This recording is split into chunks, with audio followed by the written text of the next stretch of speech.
none gaze mu Rwanda yahendutse. Ibaze ko ngo gaze yatangiye kugura amafaranga abiri mu gihugu. Akandi kantu kanshimishije nuko ngo amafaranga yose ufite bari kuguha gaze nta mafaranga bari gusubiza inyuma. Umva ibisabwa rero ngo iyi gahunda nawe ikugereho usezerera amakara no kujya gutashya imyasi yo gucanisha.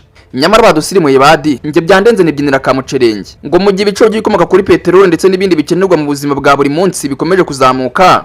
Hari inkuru yakiriwe neza n'abaturage benshi mu mujyi wa Kigali. Societe ya Jibu Gas 1 yatangiye gutanga serivisi yo kugurisha gaze hakurikijwe amafaranga umukiriya afite, aho umuntu atagisabwa kugura icupa ryuzuye. Iyi gahunda kandi iri gufatwa nk'intambwe ishobora gufasha ingo nyinshi gukomeza gukoresha gaze ndetse no kugabanya gukoresha inkwi n'amakara. Kigali byishimo ni byose nyuma y'aho gaze itangiye gucuruzwa bitewe n'amafaranga umuntu afite aya ari yo yose rwose. Abaturage batuye mu bice bitandukanye by'umujyi wa Kigali bagaragaje ibyishimo nyuma y'uko Societe ya Jibu Gas 1 itangiye gutanga serivisi yo kugurisha gaze hakurikijwe ubushobozi bw'umukiriya, aho umuntu ashobora kugura ingano ya gaze ihwanye n'amafaranga afite, aho kongera gusaba kugura icupa ryuzuye nk'uko byari bisanzwe. Iyi gahunda kandi ije mu gihe ubuzima bukomeje guhenda, abiciro by'ibicuruzwa n'ingufu byo gutekesha bigenda bizamuka, bigatuma hari ingo zimwe na zimwe rwose zikoresha inkwi cyangwa se amakara kubera kubura ubushobozi bwo kugura gaze yuzuye. Jibu Gas 1 societe ikomoka mu Buyapani yinjiye ku isoko ry'u Rwanda mwaka 2024, ikaba ikorana na Jibu Rwanda, yatangaje uburyo bugamije korohereza abakiriya cyane cyane abafite amikoro makeya. Bamwe mu baturage baganiriye n'ibinyamakuru bitandukanye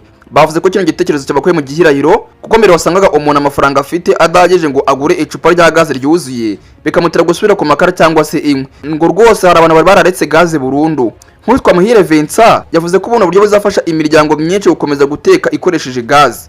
Yagize ati byadushimishije cyane kubera ko abantu benshi twaburaga amafaranga kugura icupa ryose, ugasanga turabara cyangwa se bigasaba yuko tugura amakara kugira ngo tubashe guteka. Uwitwa Kana Kacu yavuze yuko iyi gahunda ngo ari ikeneye kuva kera. Yagize ati ubu birasa nkaho bameze nkaho tujya kugura mitiyo, ahubwo byari byaratinze pe. Niba ari byo koko baba badufashije kubera ko rwose byakemura ibibazo byinshi. Umuyobozi ushinzwe ubucuruzi muri Jibu Gas 1 Muza Eugene yavuze yuko intego y'iyi gahunda ari ugufasha abantu bose gukomeza gukoresha gaze nubwo baba badafite amafaranga kugura icupa ryuzuye. Ati abamikoro bake bashobora kuba bafite amafaranga kugura ibiro 3 gusa kandi bafite icupa rijyamo ibiro 6 cyangwa se 12. Tubaha rero gaze y'ayo mafaranga bafite bikabafasha kudasubira ku makara n'inkwi mu gihe batarabona amafaranga yose. Yasobanuye ko iyo umuntu aguze gaze muri ubu buryo ikoreshwa umunzani upima neza ingano y'ibiraguze kugira ngo abangabunga ubunyangamugayo kandi hirindwe amakimbirane hagati y'umuguzi ndetse n'umucuruzi. Ikindi kandi cyashimangiye nuko Jibu Gas 1 yakiranga amacupa kandi y'amasosiyete acuruza gaze, bityo umukiriya ntasabe guhindura icupa kugira ngo ahabwe serivisi. Muzavuze ko kugira ngo umuntu acuruze gaze muri ubu buryo bisaba kuba afite ibikorwa remezo bihagije birimo ikigega cya gaze gifite nibura ubushobozi bwa toni imwe, imashini zuzuza amacupa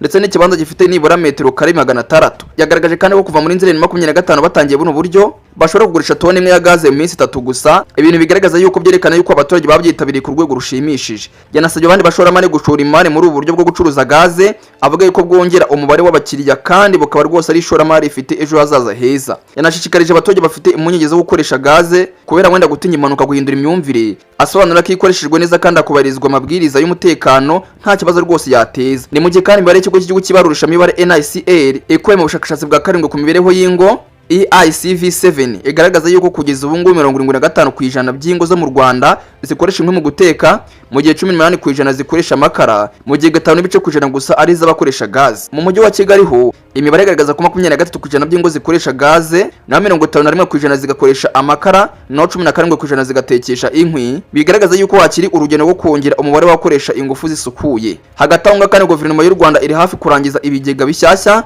bikaba ari ibigega bizajya bibika gaze biri kubakwa Irusoro mu mujyi wa Kigali, bifite ubushobozi bwo kubika metero kibi 17,100 zingana na litiro miliyoni 17 za gaze. Rwose urumva ko ari gaze nyinshi pe. Biteganyije ko bino bigega bizafasha kongera ububiko bwa gaze mu gihugu, kuyegereza abaturage no guteza imbere gahunda yo gukoresha ingufu zisukuye bagamije kugabanya ikoreshwa ry'inkwi ndetse n'amakara mu kurengera ibidukikije. Iyi gahunda kandi ya Jibu Gas 1 yo kugurisha gaze hakurikijwe amafaranga umukiriya afite byafashwe na benshi nk'intambwe ikomeye cyane ishobora gufasha ingo nyinshi gukomeza guteka zikoresheje gaze, maze bityo zikagabanya ikiguzi cyo guteka no kugira uruhare mu kubungabunga ibidukikije. Ngaye ngoko rwose urumva ko gaze atangiye kugura amafaranga abiri mu gihugu, ndetse ko amafaranga yose waba ufite wagenda bakaguhereza gaze. Abantu benshi bakabishimiye gahunda bavuga ko rwose bagiye gusezerera amakara ndetse n'inkwi. Nawe rero gahunda ntigucike kuko nanjye yangezeho. Bagarani karagace mu nyaracyari mwe Nyabari Obed, nangi ni soko y'amakuru ruteze amatwi.